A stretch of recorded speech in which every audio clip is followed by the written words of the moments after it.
Good morning to all children. As you know, our chapter number 9, reproduction in organic animals, was going on.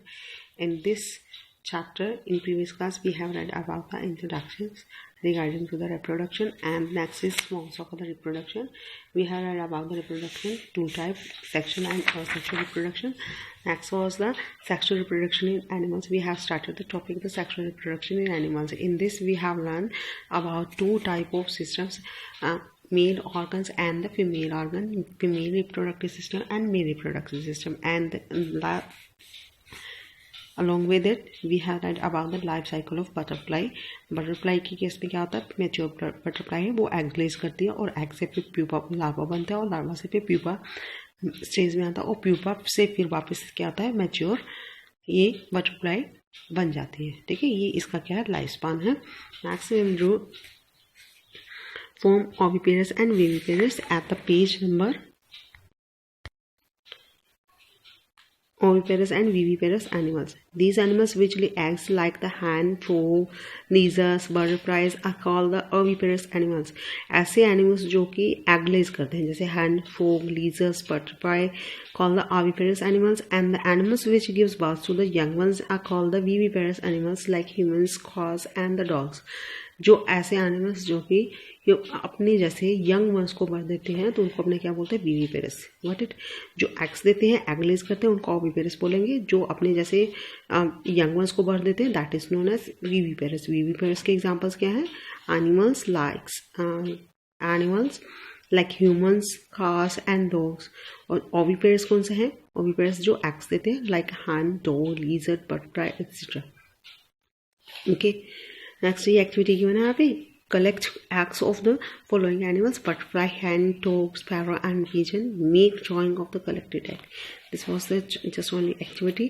And next is given gametes. Gamete, in previous class we have read about the gametes. Gametes क्या थे, जो mail egg होता है उसको male reproductive organ से mail egg जो बनता है, ठीक है, तो उसको अपने क्या बोलते हैं, जो स्पर्म होता है उसको मेल गैमेट बोलते हैं.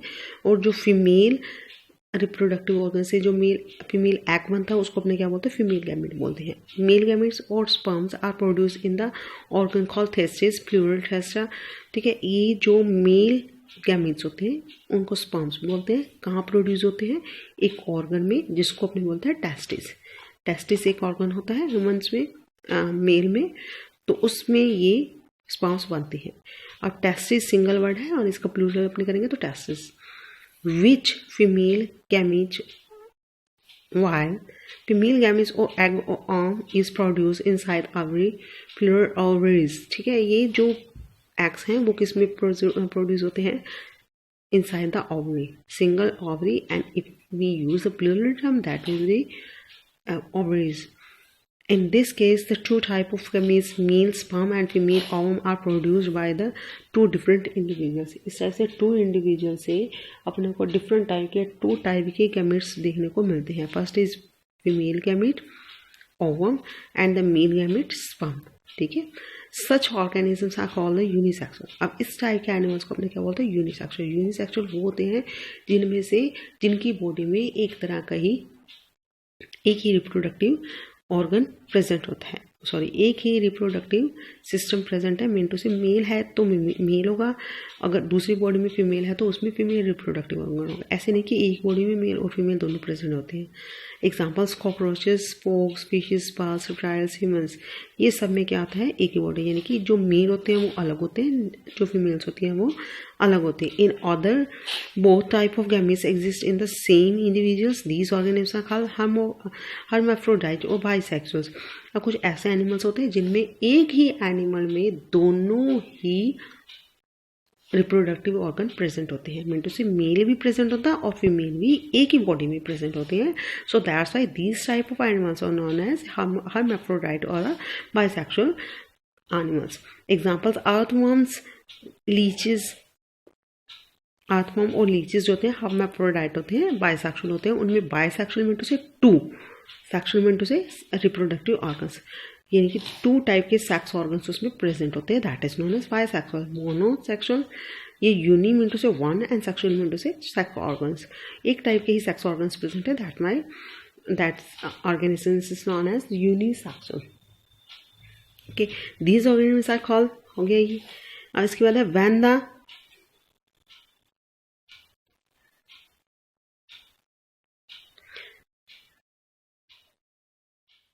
in other both type of gametes exist when the eggs are fertilized outside the body of the female, it is called external fertilization।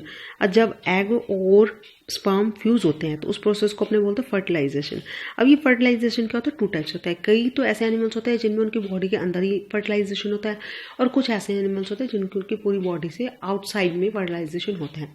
ये ऐसे एनिमल्स जो कि एग भी लेज कर देते हैं, और मेल के द्वारा एग लेज कर दिया, फीमेल के द्वारा एगलेस कर दिया जाता है और मेल के द्वारा स्पर्म कर दिया जाता है, और फ्यूजन होता है उनका एक्सटर्नल एनवायरनमेंट में, तो उनको बोलते हैं external fertilization, out of body होता है। This process occurs in most fishes and in the amphibians. Amphibian में से जो वाटर में रहते हैं एनिमल्स, ठीक है, तो या लैंड पे, दोनों टाइप से रह सकते हैं, तो उनको एम्फीबियन बोलते हैं। और फिशेज में इस टाइप का रिप्रोडक्शन अपने को देखने को मिलता है। The egg and sperms are shed into the water around the animals है।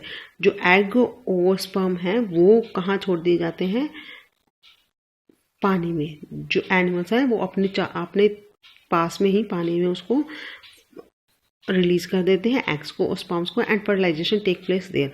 और फर्टिलाइजेशन फिर आउट ऑफ बॉडी यानी कि बाहर पानी में होता है। When they are about to reproduce they may the males and females swim close together. जब उनको रिप्रोड्यूस करना होता है तो मेल और फीमेल क्लोज आते हैं और क्लोजली आकर के स्विम करते हैं, ठीक है। Female animals which have their eggs fertilize externally produce large number of eggs.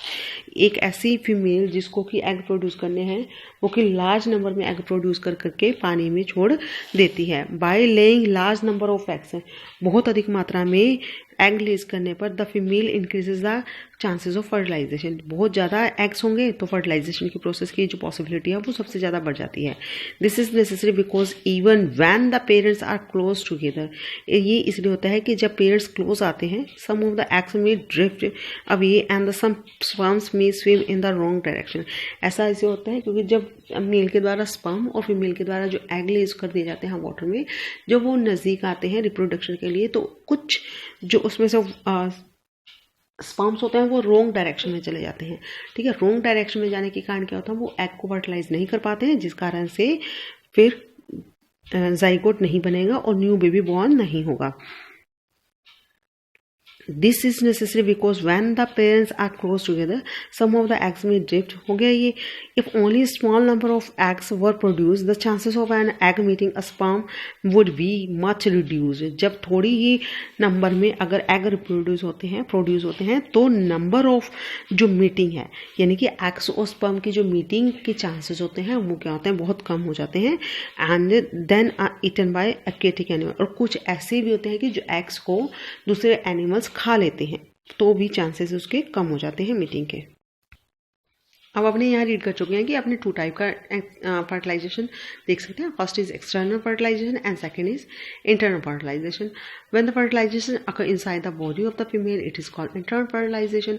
जब फर्टिलाइजेशन बॉडी के अंदर होता है, फीमेल की बॉडी के अंदर होता है, that is known as internal fertilization. जैसे कि mammals etcetera. In the process of the eggs remains inside the females body. इस प्रोसेस में क्या होता है कि जो एग्स होते हैं वो फीमेल की बॉडी के अंदर ही रहते हैं। And the sperms place inside the her body by the male. अब मेल के द्वारा उस फीमेल की बॉडी में स्पर्म्स को इजेक्ट कर दिया जाता है। As internal fertilization brings the eggs and the sperms fuse together. जब इंटरनल फर्टिलाइजेशन होता है तो एग और स्पर्म्स कोस आते हैं और फ्यूज होते हैं। There is a very good chance of fertilization taking place. इसमें क्या फर्टिलाइजेशन होने के बहुत ही चांसेस बने रहते हैं। Animals that rely on internal fertilization for reproduction therefore need to produce fewer eggs.